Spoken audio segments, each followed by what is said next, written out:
Thank you all for coming here on this somber day, this somber time of year for these families. My name is Josh Koskoff, and I'm truly, not only am I honored to represent these families, but I am in such great admiration for them. And luckily, I also have the world's greatest co-counsel with me, and that is Aaron Rogiers. Aaron works at the Guerra firm in San Antonio, and I work at the Koskoff firm in Connecticut.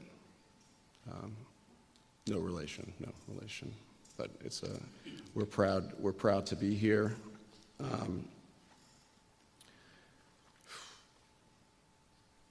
So this Friday marks the second anniversary, an anniversary of the shooting at Uvalde.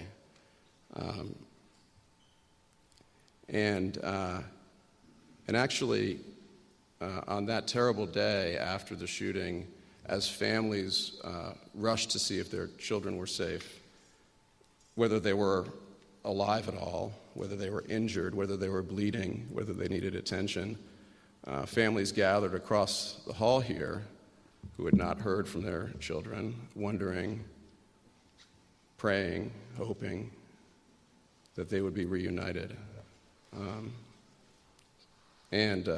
These families, for these families standing here, they were the last families standing nearly 2 years ago, and that's why they're standing again here. And consider the bravery of even coming to this place. Mass shootings are a very destructive thing. They destroy families, they destroy communities, they divide communities, they pit people against each other. But there's one thing that mass shootings create. Mass shootings create anniversaries. Mass shootings create anniversaries that are in themselves destructive. April 20th is an anniversary for parents and loved ones of the Columbine shooting. April 16th for the Virginia Tech shooting. July 20th, there's a new anniversary, the Aurora shooting. 12/14/12, an anniversary I know very well, happened in my home state of Connecticut, the Sandy Hook shooting, a new anniversary. June 12th, Pulse, and the families and friends of those people who died. October 1st, all those people killed in the Vegas shooting and injured who have to remember every year, an anniversary they never wanted to celebrate. Santa Fe, May 18th, El Paso, August 3rd, Buffalo, May 14th, Highland Park, July 4th, Colorado Springs, November 19th, Uvalde, May 24th.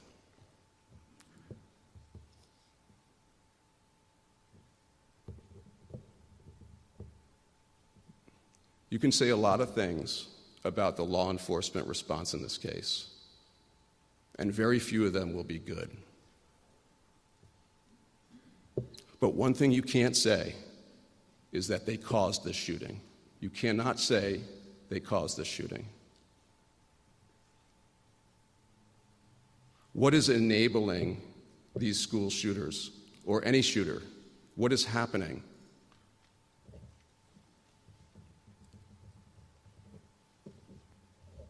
These were the last lines of defense for these children, but they were failed long before the shooting. They're failed. We're failing children.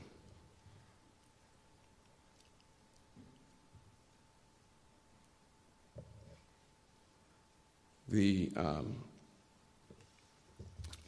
me just mention some things about this the law enforcement response. It was massive, and it was fairly quick. Within minutes, there were upwards of 100 cops there, or cops, law enforcement officers of many different stripes.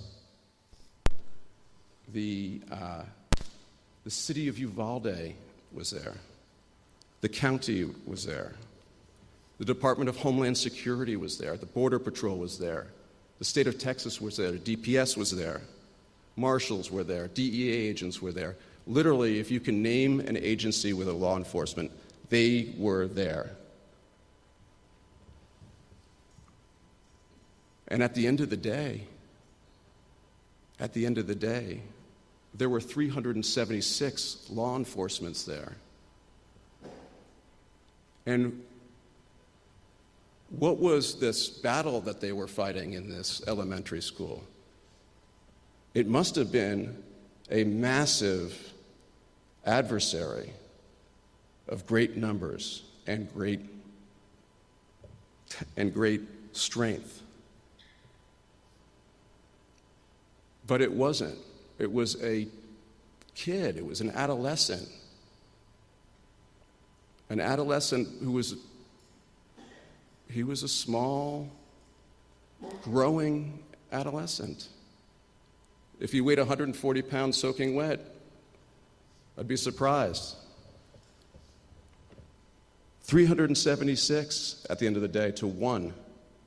376 to 1. On paper, it should have been no contest. So what happened? But for 77 minutes, how did this kid hold back 376 heavily armed, trained law enforcement agents? Maybe it just turns out that if a kid has a military weapon, the AR-15, and can get access to it easily, maybe it's just not that simple to stop a kid like that. Of course, they didn't give themselves a chance, these 376 officers. And by the way, let's be clear. Of the 376 officers, not all of them failed to do their job, okay? And there was a collective failure here.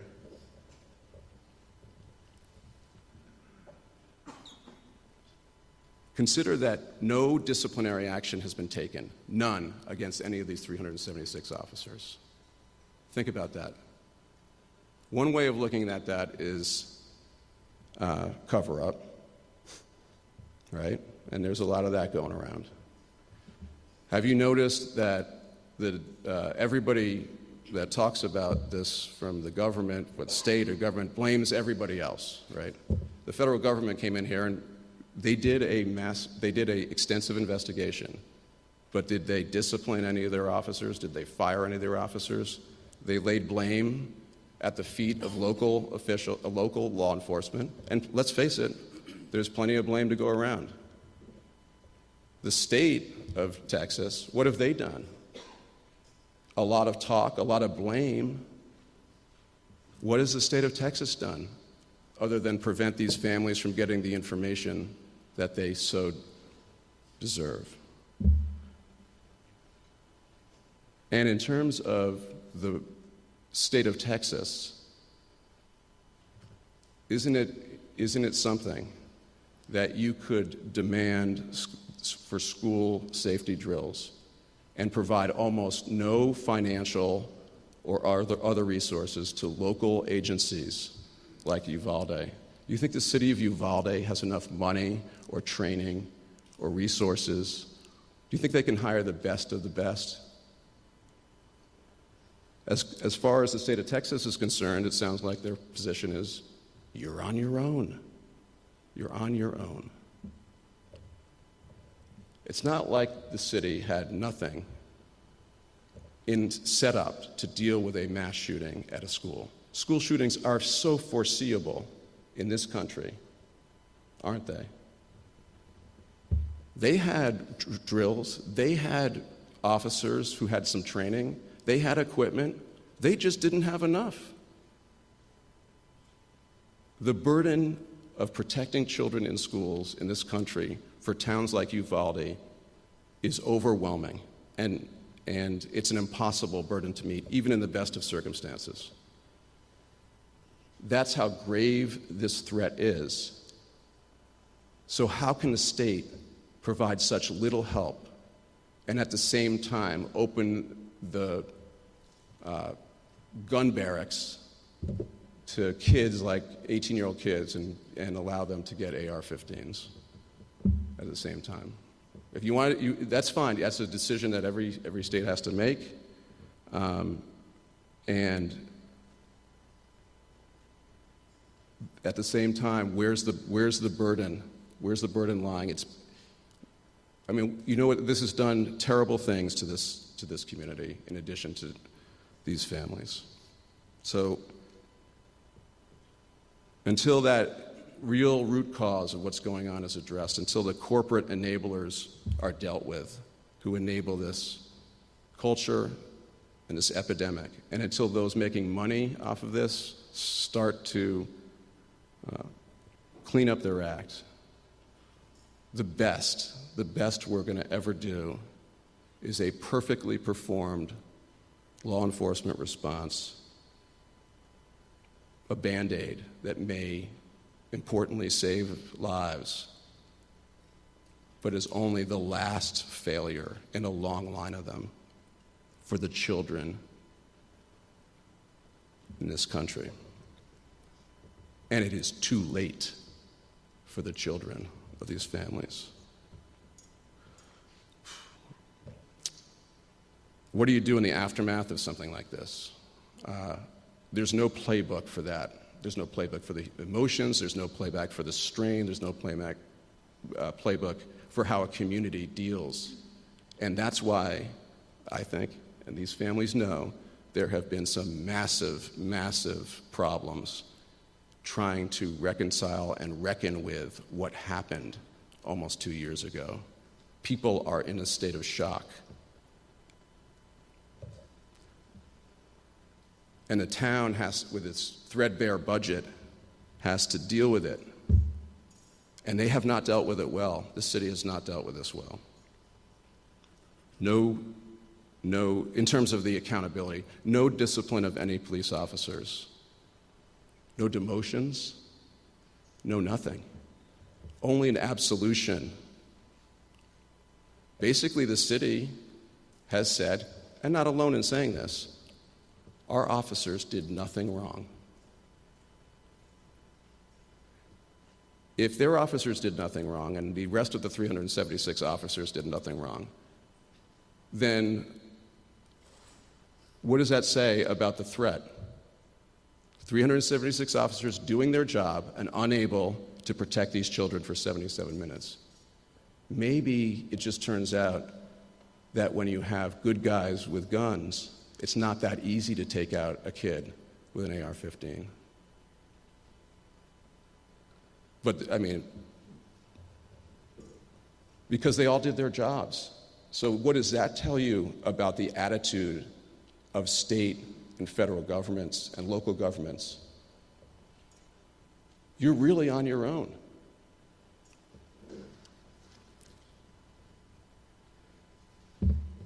But of all the agencies we've talked about, there is the other side of this city, and this city is a good city. I never heard of Uvalde, being from Connecticut, just like you guys never heard of Sandy Hook until the shooting.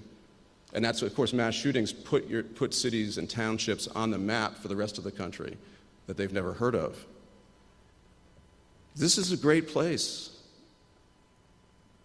I can see community here, and I've seen people shake hands and say hi. Up near New York, people don't do that. They greet you in another way. But this is really a genuinely good community. And I guess it's called a city, but to me it looks like a small town. And it's been, in a way, a tale of two cities in terms of their response. If you wrapped up the part of their response, I'm talking about not the law enforcement response, I'm talking about what the city has done to hold those accountable. If you wrap that part up, yeah, it couldn't have been handled in a worse way. No transparency, no clarity, no action. And it's difficult in this city, I hear, because it's so small, to run into people in the street, police officers, who must be living with, let's be honest, these officers, many of these officers, if not all, must be living with tremendous guilt and anxiety and trauma. But I've heard it's difficult in a community like this. So that's on the one side. But let's talk about the other side, what the city has done. This city has done something, I would say, that was actually kind of remarkable in the modern era of defensiveness. They approached us, the community of Uvalde approached these families. They said, what can we do? What can we do? We don't have money. We don't have much. We don't have money of our own. We have a light budget. We can't take care of all your needs. We can't take care of the surgeries he may need. We can't take care of the trauma, of the therapy. We can't do that. We just don't have enough money. But what else can we do? They said, we have some insurance money. You can have all the insurance money. But we don't have a lot of that either. And of course, the last thing these families would ever want to do to their community that they either grew up in and have stayed in and were born here, or they moved here because of the community, the last thing they would want to do was to inflict any financial hardship on their friends and neighbors in this community. Their friends and neighbors didn't let them down. So the opportunity to work with the city, and of course, this was one ray of sunshine in a healing process. And over the course of over a year, we have worked with city attorneys who approached us. The city has engaged a gentleman by the name of Lee Taft on a very unusual but also beautiful process called restorative justice. What is restorative justice? Restorative justice is the type of justice or remedy that does not involve money, but it involves something effectively that demonstrates compassion and respect to those that have been harmed.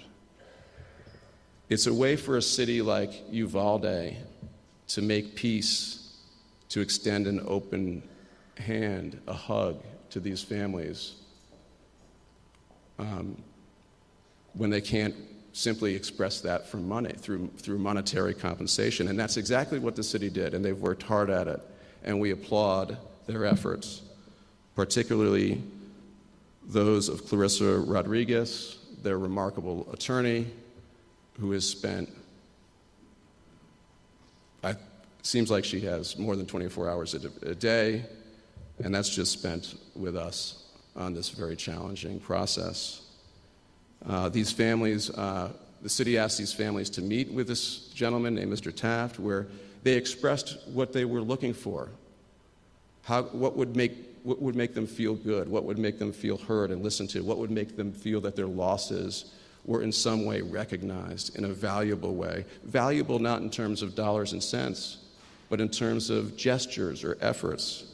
That's restorative justice. And I'd also like to, by the way, commend Bo Joseph, who was also involved in this process from the TML, who was very gracious. So the restorative justice part of this resolution with the city is critically important. And you'll hear that these are some of these may strike you as very modest. And I want to say it's the thought that counts, but there was so much effort that went into this. So first of all, the families do not want to have what happened to them have happened to any other member of this community or any community in the state of Texas or any community in the country, as much as they can do anything about it. That's why they are standing here, not because they want to, but because they feel this is the right thing to do, fighting in the name of their children and for the rest of us. And so you'll hear that the restorative justice process has led to things that don't just benefit them, but even more benefit the community. Some of the policy changes that were involved in the Restorative Justice Project include the implementation of a new fitness for duty standard for Uvalde police officers to be developed in coordination with the United States Department of Justice's Office of Community-Oriented Policing Services. Another negotiated part of the restorative justice process was a commitment from the Uvalde Police Department to provide enhanced training for current and future officers. A third part of the police improvements that would be part of the restorative justice initiative between the city and the families led to an agreement to coordinate with the families concerning the public safety risk and burden on police due to the prevalence of gun violence. Listen to what I just said, the burden on police. So when you think of restorative, these families have taken steps aggrieved by police failure to do their job to relieve the burden on police due to the prevalence of gun violence. I could not be more proud of them for that. And it's just so remarkable in the midst of their grief. City of Uvalde also committed to things that are meaningful, establishing May 24th as an annual day of remembrance, building a memorial and funding a memorial on the plaza and coordinating with the families, continuing to support and further supporting mental health services for the families and the survivors in the greater Uvalde community, and continuing to work with third-party entities to bring new developments for children and in Uvalde. You know, while I have the microphone, if there is anybody listening or watching that wants to help this community and provide mental health services and some of the massive amount of resources that these families in this community needs, just Google me. And also, if there's a architect or who are the people who make structure? The people who build statues. What do you call those people? Sculptors? Who would build a memorial? An architect, or? I want one of those people too. Is that right? Well, I think don't you think this should be like an audition? They should have to supply their schematics. Somebody should want to build a memorial here in Uvalde for these people. We'll take any applicants who wants to do that pro bono, because again, there's not enough money in this city. That even trying to honor mass shooting families and those affected by that in a city like Uvalde, and let's face it, most cities and townships in America, you can't do that effectively because there's not enough money.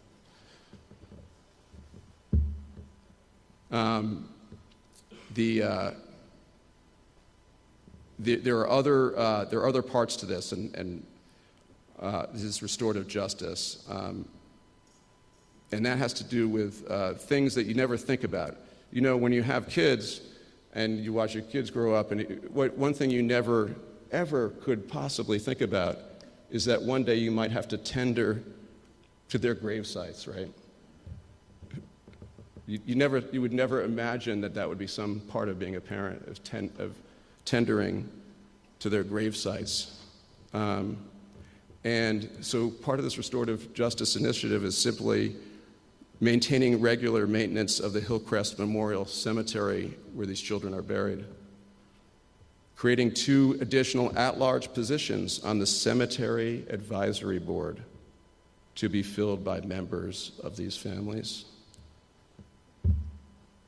reimbursing the families for the cost of repairing ornamentation at the victims' grave sites, which the families had previously paid for themselves from donated gravesite funds which the city holds. So there was such a tremendous outpouring from the greater community, from members, citizens of the state of Texas, and from citizens and all over the country. And there were funds that were put in by one gentleman for the cemetery, so that these children's grave sites could be kept up and in a way that was meaningful to the families. And that there was a little bit of let's call it a miscommunication about those funds, and they resolved that. And then continuing to provide updated accounts of all donations the city has received in connection with Robb Elementary shooting and the spending of such funds. This is very much like Sandy Hook and other communities, the outpouring of support from the country. We've all seen it.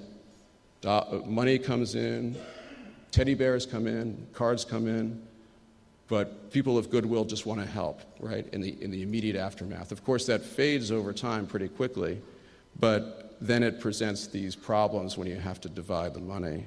And that's another division that can affect the harmony of a community.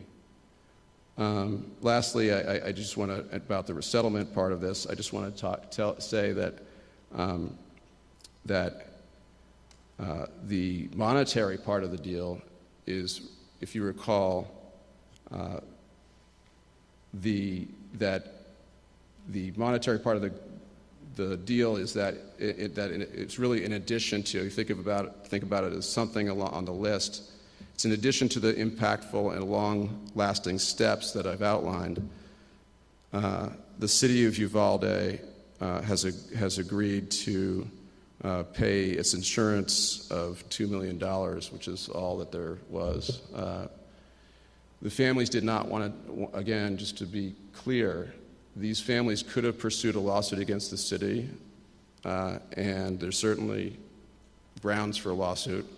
Let's face it, sadly, we all saw what we saw. No, there's not a single person in this room or watching or even, in town, in any government, or anybody who knows anything about this case and the response knows that it was an inexcusable failure at the end of the day. There's nothing we can do about it now. But instead of suing the city and jeopardizing the finances of anybody, families have accepted there's simply the insurance doesn't affect anybody.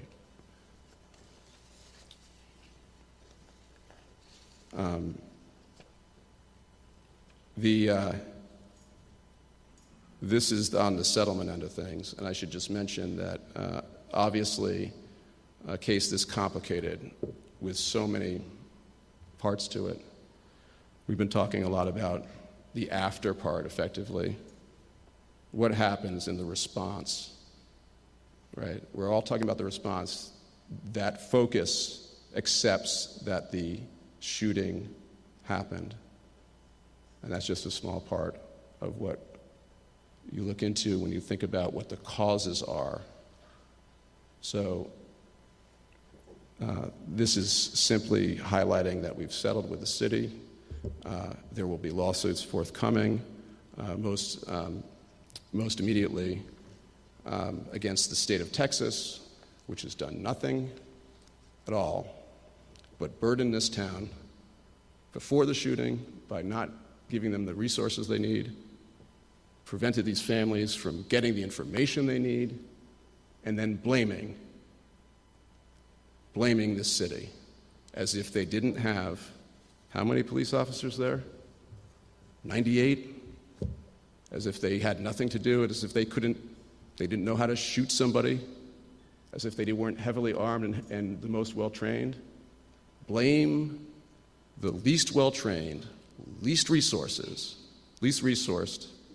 and least equipped officers for a problem you helped to create. So yes, we are suing the state of Texas. And we're also suing, down the line, we'll be suing the federal government, also heavily trained, equipped. You had over 150 some odd federal officers there who also were there and stood around until one or more breached the room at 77 minutes. Sure, that was a heroic act. It was a heroic act 77 minutes late. But this day is really a day to allow these families to heal and tell the community of Uvalde that they love you, they love living here, and they want to stay here. They want to stay here, and they need you. And when you see them on the street, if you pass them on the street, you don't have to look away, even if you wear a badge. You need each other here, because that's what mass shootings do to a town. Thank you. At this point,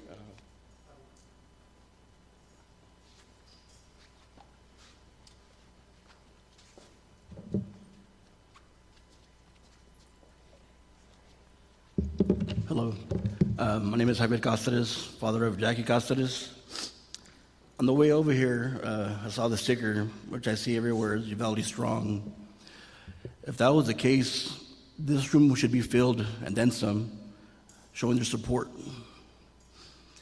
It's been an unbearable 2 years. We all know who took our children's lives, but there was an obvious systemic failure out there on May 24th. The whole world saw that. No amount of money is worth our lives of our children. Justice and accountability has always been my main concern. We've been let down so many times. The time has come to do the right thing. Thank you.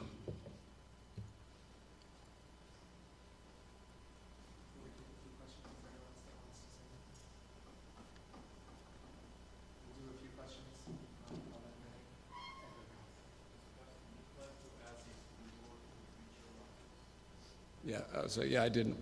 Yes, of course. Yeah, the school board will be named. You mean the UCISD? Yeah. Let's go. Sorry, down the road this way in no particular. Can you just clarify one more time for all of us here the list of who you plan on suing next? I think you sort of mentioned a couple of them. Well, the immediate case will be the state of Texas and the UCISD. Because of quirky legal rules.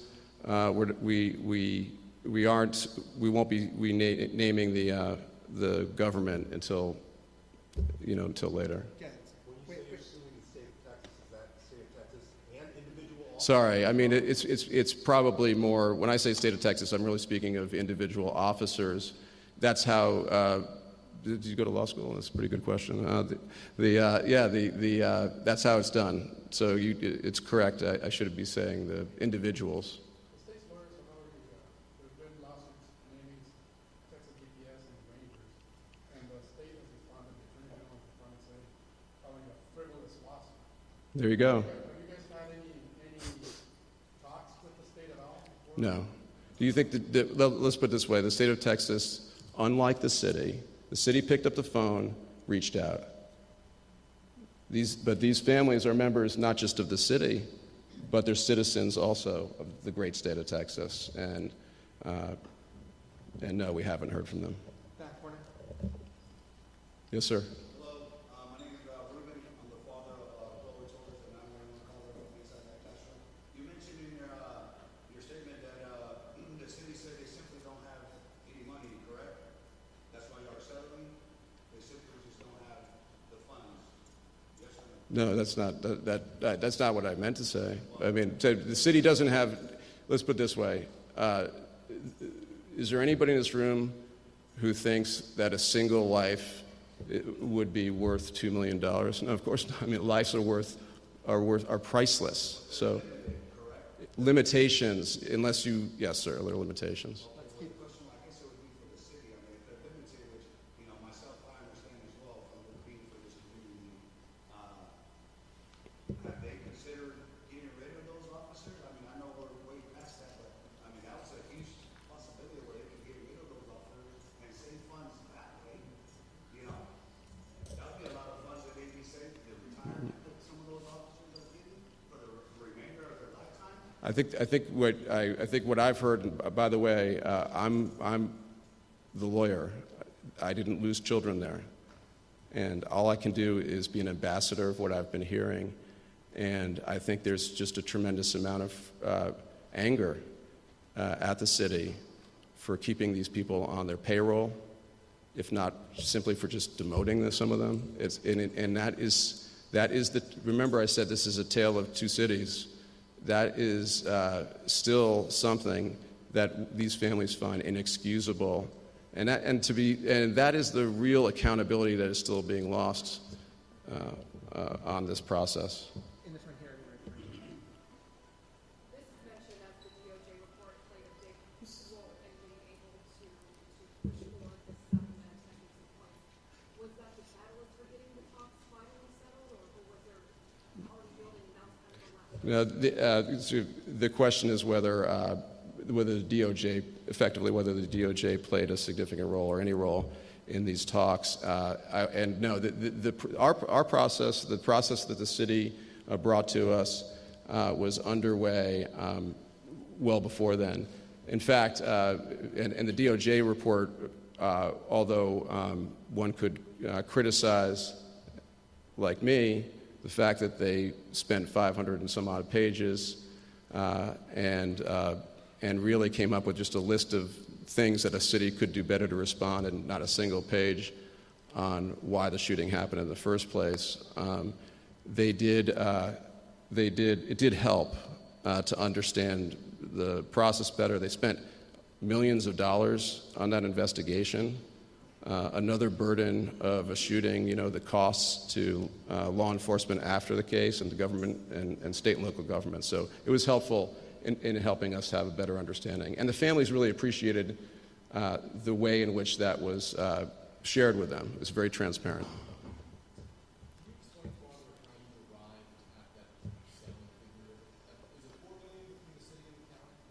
Well, the county settlement is we're still being worked on some of the details, but it's simply a matter of limitations of insurance and the families, again, not wanting to take money from the city more beyond it's plain and simple. These families are sort of remarkable, despite all their losses, in their willingness to accept that and make peace on the lawsuit end of things with the city.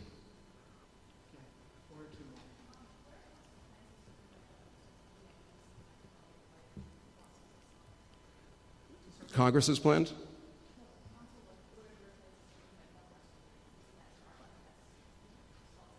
No, not PLACA. Are you talking about qualified immunity? Which there's a lot of immunities. So I think you're talking about the immunity that protects governments from being sued from conduct by law enforcement, the qualified immunity, because there's also immunities that try to protect gun companies and other immunities, but qualified immunity it's just a detail that is going to be fought out in court, and we feel strongly we can beat it. Qualified immunity is an exceptionally strong immunity.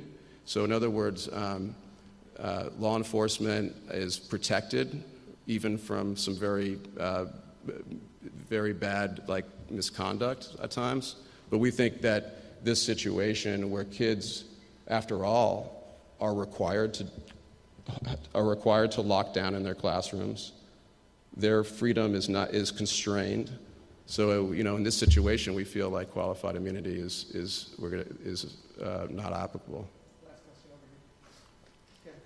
Sir, I know you talked about, these officers not being able to handle this one team with the gun. Sure. Are you planning, and you said that there's more to come, are you planning to go in after those gun manufacturers? Are you planning to going after those, I guess, people who made those weapons? Yeah, I can't comment on what's happening after today.